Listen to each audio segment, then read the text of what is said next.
چند دنوں بعد ایک عظیم رات آنے والی ہے، شعبان المعظم کی 15ویں رات، جسے شب برات کہا جاتا ہے۔ شب برات بڑی مبارک رات ہے، بڑی عظمت والی رات ہے، اور اس رات میں اہل اسلام میں عبادات، توبہ اور استغفار کی عجیب کیفیات ہوتی ہیں، اور لوگ جوق در جوق مساجد میں آتے ہیں، عبادات میں مشغول رہتے ہیں، شب بیداری کرتے ہیں، توبہ اور استغفار کرتے ہیں، اور یہ روایت صدیوں سے چلی آ رہی ہے۔ سب سے پہلے تو یہ دیکھنا ہے کہ شب برات اس کا معنی کیا ہے۔ شب برات، شب کا مطلب تو رات ہوتا ہے، اور برات اس کے دو معنی ہو سکتے ہیں کہ اگر اس کو عربی لفظ مانا جائے تو برات کا لفظ ہوتا ہے بری ہونا۔ تو چونکہ اس رات میں بندہ توبہ کر کے استغفار کر کے گناہوں سے بری ہوتا ہے، اور یہ رات گناہوں سے بری ہو کے جنت میں داخلے کی رات ہے، اس لیے اسے شب برات کہا جاتا ہے۔ اور اگر برات فارسی کا لفظ مانا جائے تو اس کا معنی مشہور ہے، شب تو رات ہی کو کہتے ہیں فارسی میں، اور برات کا معنی ہوتا ہے قسمت، یہ اردو میں لفظ مستعمل ہے۔ تو شب برات کا معنی یہ ہوا کہ جس رات میں ہماری قسمت کے فیصلے کیے جاتے ہیں۔ تو چونکہ حدیث میں وارد ہے کہ شب برات میں اللہ تعالیٰ آنے والے سال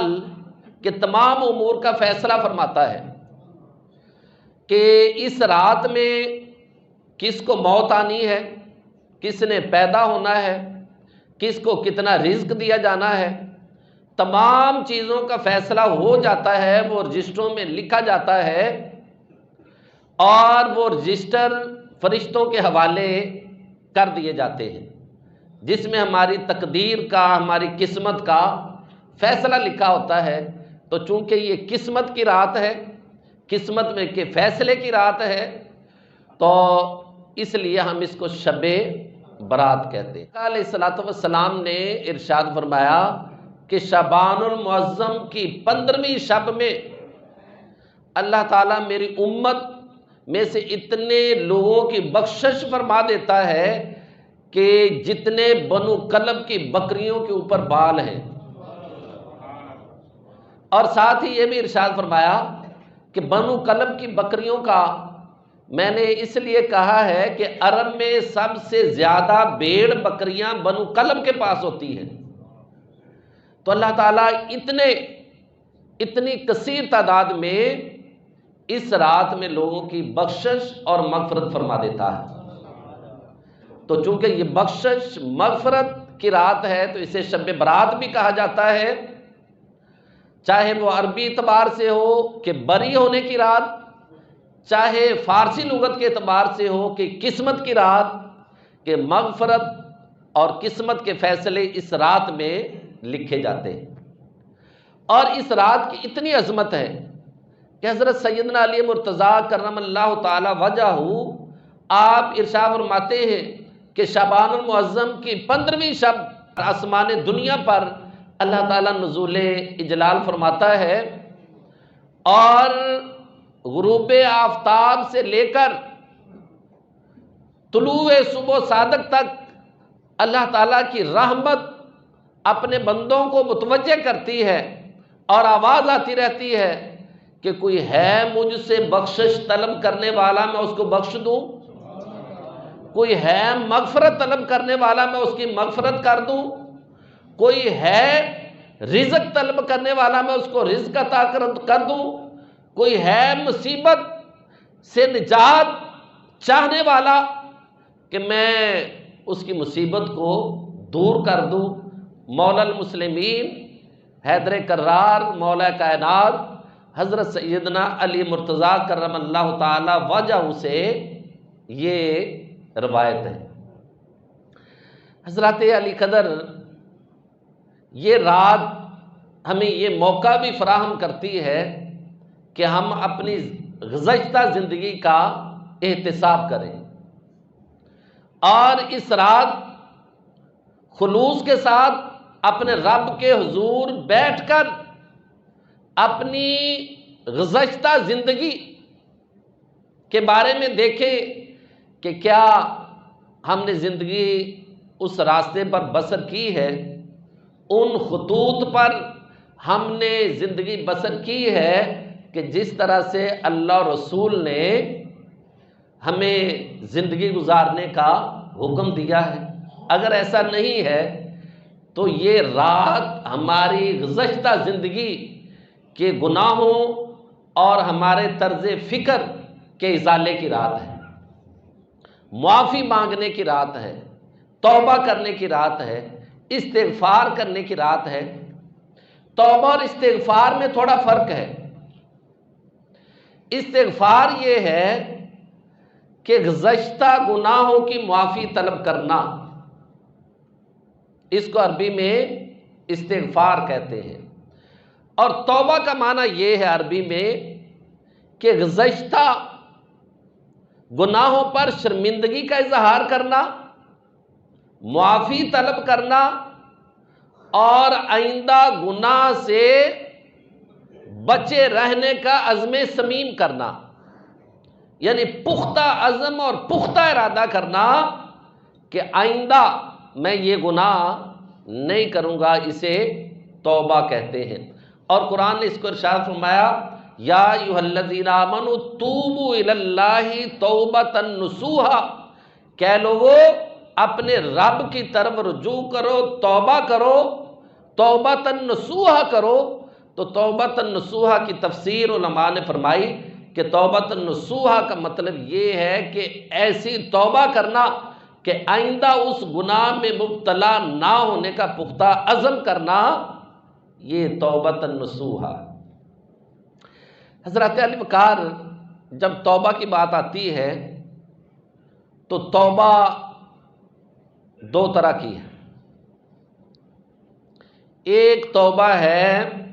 حقوق اللہ سے، اور ایک توبہ ہے حقوق العباد سے۔ پہلے ہم دیکھتے ہیں کہ حقوق اللہ کی توبہ کرنے کا طریقہ کیا ہے۔ تو توبہ کے 3 مراحل علماء نے ذکر فرمائے ہیں کہ جب بندہ توبہ کرنے کا ارادہ کرتا ہے تو اس کے 3 مراحل ہیں۔ پہلا مرحلہ یہ ہے کہ اپنے رویے پر، اپنے گناہوں پر پروردگار کے حضور شرمندگی کا اظہار کرے، ندامت کا اظہار کرے، آنسو بہائے۔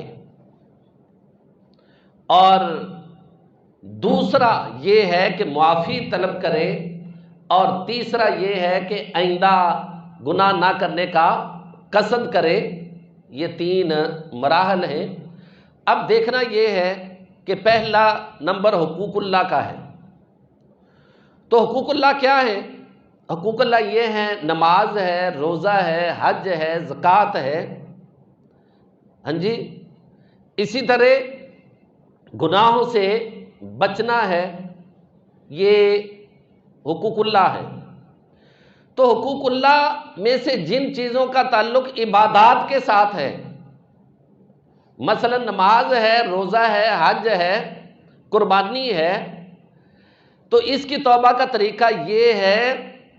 کہ ان چیزوں کا ازالہ کیا جائے۔ مثلا نماز ہے، نہیں پڑھی تو اس کی قضا کی جائے، توبہ کے ساتھ توبہ بھی کرے کہ آئندہ نماز قضا نہیں ہوگی، اور گزشتہ نمازوں کی ادائیگی کا پختہ عزم کرے اور شروع کر دے نماز کی قضا کرنا۔ اگر روزے ذمہ ہیں تو یہ پختہ عزم کرے کہ آئندہ روزے قضا نہیں ہوں گے، اور گزشتہ جو روزے ذمہ ہیں ان کی قضا شروع کر دے۔ اگر زکوٰۃ ادا نہیں کی تو آئندہ زکوٰۃ ادا کرنے کا عزم کرے اور گزشتہ زکوٰۃ ادا کرنے کا پختہ عزم کرے، اس کا حساب کرے، اور پھر جیسے جیسے اللہ تعالیٰ استطاعت دے اس کو ادا کرتا چلا جائے۔ اسی طرح حج ہے، اگر فرض تھا نہیں کیا تو توبہ کرے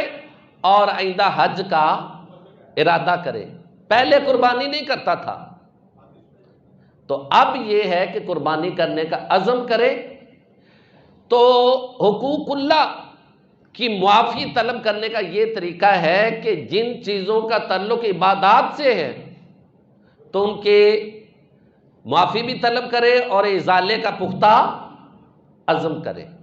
اور وہ چیزیں جن کا تعلق عبادات سے نہیں ہے، مثلا جھوٹ ہے،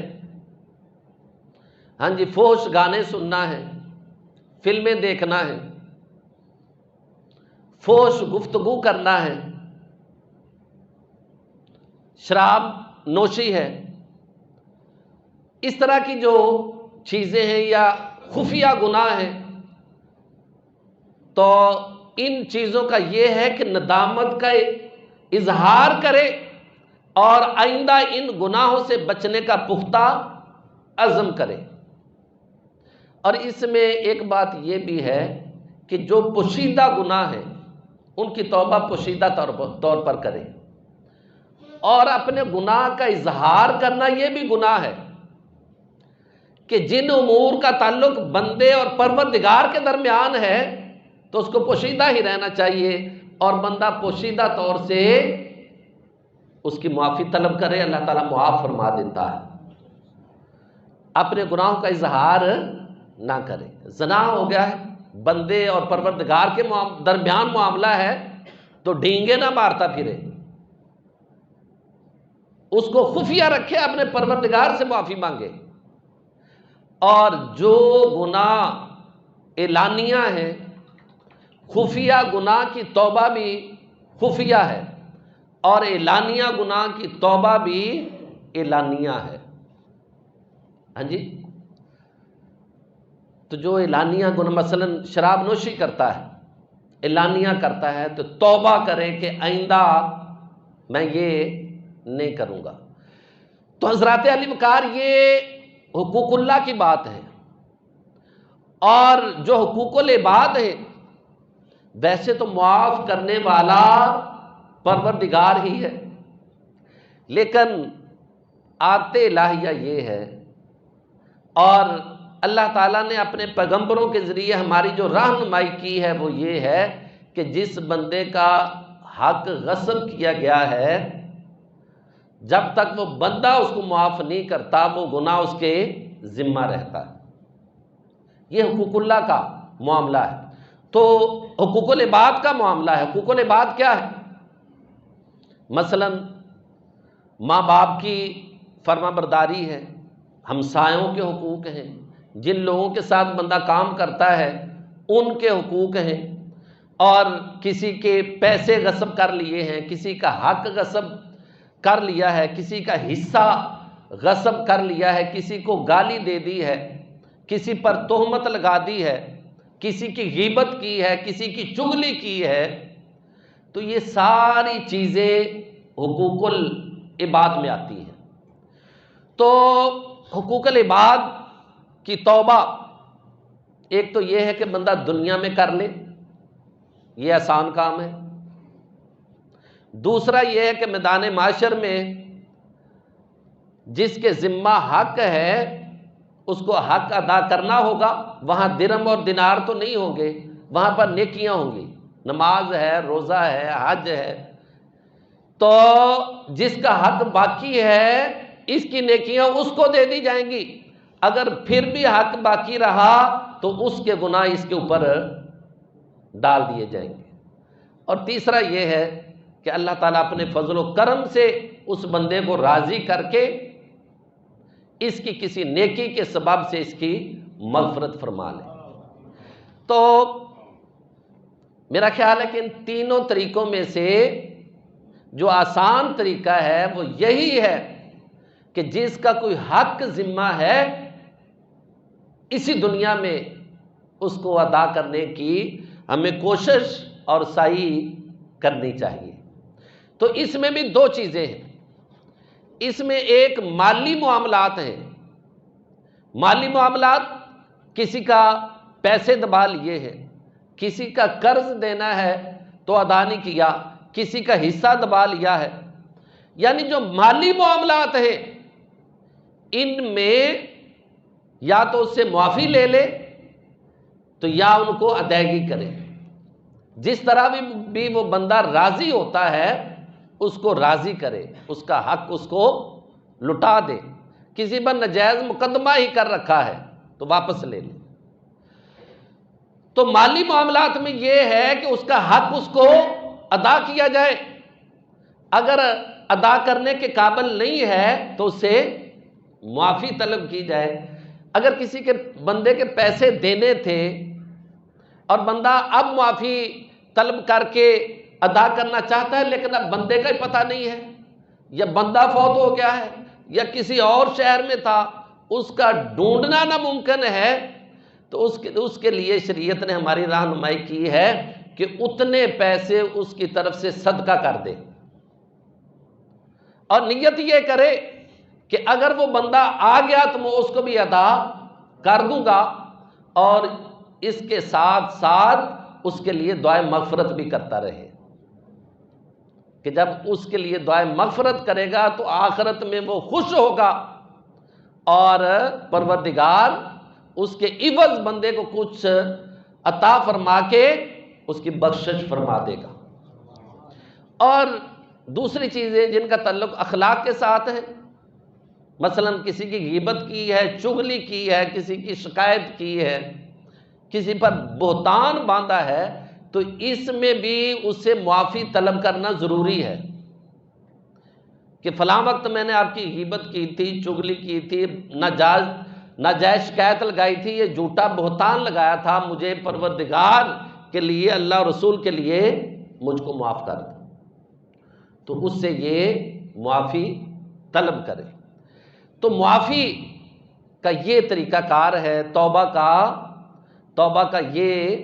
طریقہ کار ہے۔ اسی طرح یہ بھی ہے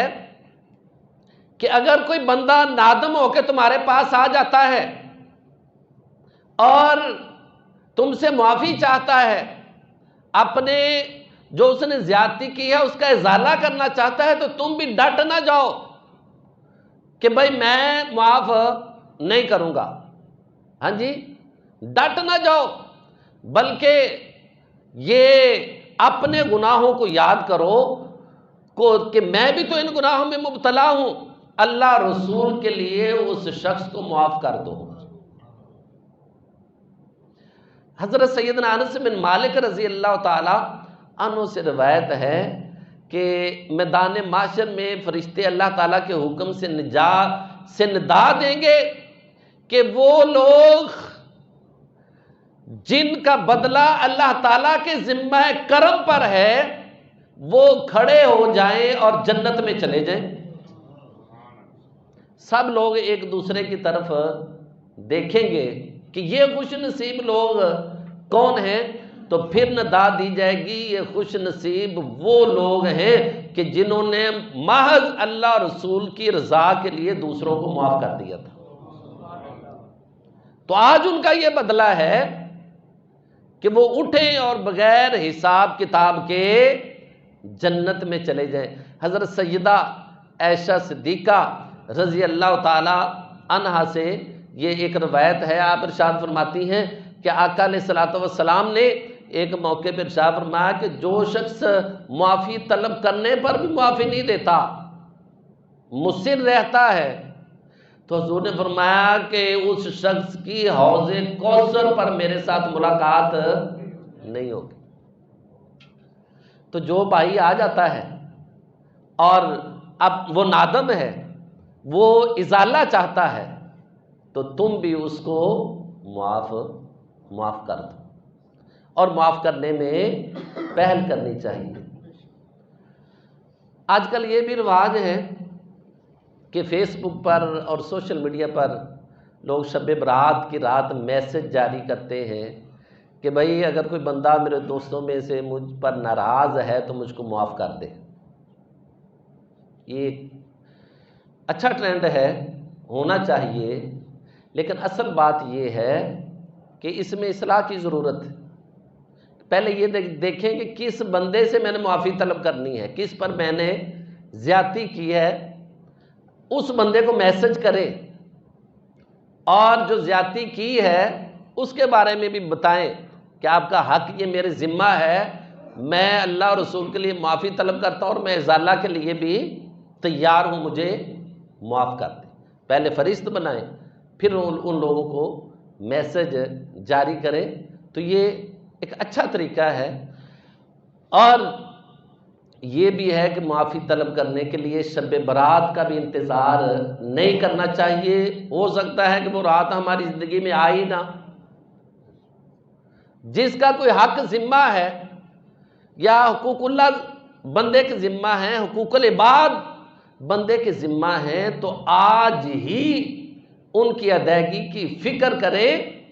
اور پروردگار کے حضور اپنی حاضری کو یاد کریں۔ یہ جو لمحہ ہے، یہ جو لمحہ موجود ہے، اسی کو غنیمت شمار کرنا چاہیے، اور معاف کرنے میں اور معافی طلب کرنے میں جلدی کرنی چاہیے۔ مولا المسلمین حضرت علی مرتضیٰ کرم اللہ تعالی وجہہ نے اپنے خادم کو آواز دی تو وہ نہ آیا، آپ نے دوسری آواز دی تو بھی نہ آیا، آپ گئے اور اس سے پوچھا کہ میں نے تمہیں بلایا تھا، تم آئے نہیں تھے، تو وہ کہنے لگا کہ حضور میں لیٹا ہوا تھا۔ آپ کو غصہ تو آیا، لیکن آپ نے فرمایا کہ اچھا، آپ نے دیکھا کہ یہ نادم بھی ہے، آپ نے صرف اتنا ہی نہیں کیا اس کو معاف کیا، بلکہ آپ نے ارشاد فرمایا کہ جاؤ میں نے تمہیں آزاد بھی کیا، میں نے تمہیں آزاد کیا۔ تو حضرات علی وقار توبہ اور استغفار اللہ تعالیٰ کو بڑی پسند ہے۔ تو حضرات علی وقار ہماری جتنی عمر بیت چکی، اب بھی ہمارے پاس ایک موقع ہے کہ ہم اپنے طرز فکر کا جائزہ لیں، طرز عمل کا جائزہ لیں، گزشتہ گناہوں کی معافی مانگیں، اور آئندہ اس رستے پر چلنے کی کوشش کریں جو رستہ اللہ اور رسول نے ہمیں بتایا ہے۔ اللہ تعالیٰ میں توفیق عطا فرمائے۔ وما علینا الا البلاغ۔